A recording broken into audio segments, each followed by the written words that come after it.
So I saw a headline yesterday and I just had to comment. It was our current mayor of London saying that he thought we faced a quote-unquote existential crisis due to COVID. He also went on to say that he was having a hard time sleeping at night, wondering if commuters would ever come back to his city.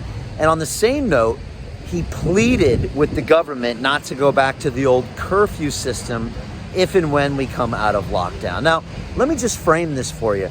This is an elected official who runs this city of 9 million people that not only wanted the lockdown, not only predicted the lockdown, he crusaded to lock London down. He crusaded for our lockdown last time before the national lockdown. This is for a guy who's charged with looking after the livelihood of everyone in this city. And everyone I spoke to on my show, from hospitality owners to tourism people in the business, to people in the theater business, to taxi drivers, all said, Brian, we want to find a way to keep London working. And I said, I know, and I know we can. The science shows we can. And yet our elected mayor was trying to shut our own city down. And it didn't make sense to me. For a while, I thought, why would the man charged with running the city, whose own metric has got to be economic growth, or one of them, try to shut his own city down? It's like he's sabotaging himself. It's like he's ruining the one thing that can, exonerate him. I also thought that same economic activity is what pays for tube fares, and his tube is billions and billions of pounds in debt because of his own financial mismanagement. So he needs that. And I also thought that the tax revenues are what pays his 27,000 employees. So again, from a businessman's perspective, I thought, how could you ever shut the economy down? You need to try to do anything you can just to try to support this city, not only for the taxpayers, not only for the small businesses, but even for yourself. But of course, no, he tried to shut this city down, and I finally understood this game. And that's the thing about politics. You are given an illusion of choice. You can choose Labor or you can choose Conservative, but they both work on their own political agendas to get themselves reelected, and they don't care about the ramifications for you and me as citizens and as taxpayers. And so Sadiq's plan is to put such a massive economic hole in this city that next year he will blame the prime minister for it, who's conveniently of the opposite party.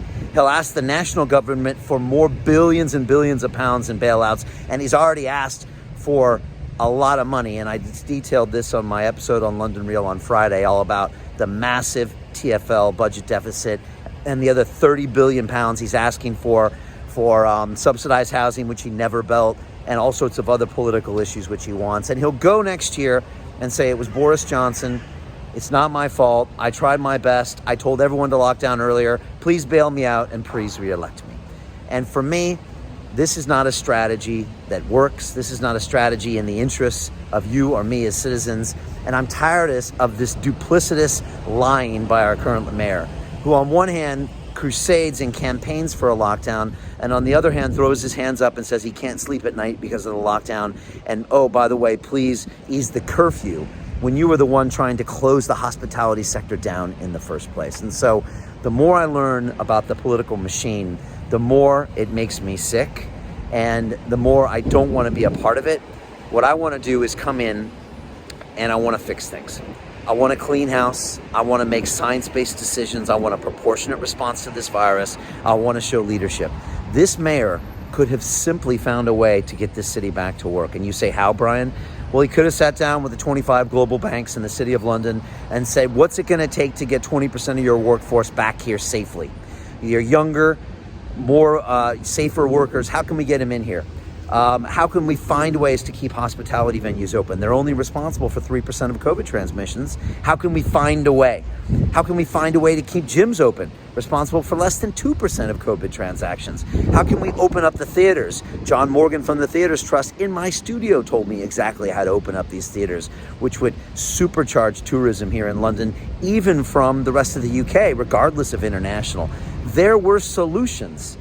And yet our mayor stuck his head in the ground and said, lockdown, lockdown, lockdown, and pointed the finger at the other party and said it's his fault. Watch what he says most of the time. It's always Boris's fault for his own shortcomings. And in my book, when you're a leader, you own your decisions. It's always your fault. and you move forward based on any mistakes you made in the past. And that's the way I plan to lead this city as your next mayor. Starting May 7th, we're going to make some serious decisions here, and they're all going to be around getting London back to work, because the way we save this city is to save the economy. It changes everything. It gives us our tax revenues back. It gives us our transportation for London back. It gives us our health care back. It gives us our mental health back. It gives everything back. But it's the one thing that our current mayor isn't going to do. And if he stays in power, this is going to go on and on and on and on. So leave me your comments below. Tell me if you're frustrated like I am, where on one hand this man says lock us down, on the other hand he says why is this city not working. Share this video if it resonates with you, and again, I will just keep pushing forward. It's just hard for me to fathom some of the things that happen with these politicians, but I'm starting to learn their game, and so are you. So let's hold them accountable, and let's make sure we don't tolerate any of this nonsense anymore. Thank you very much.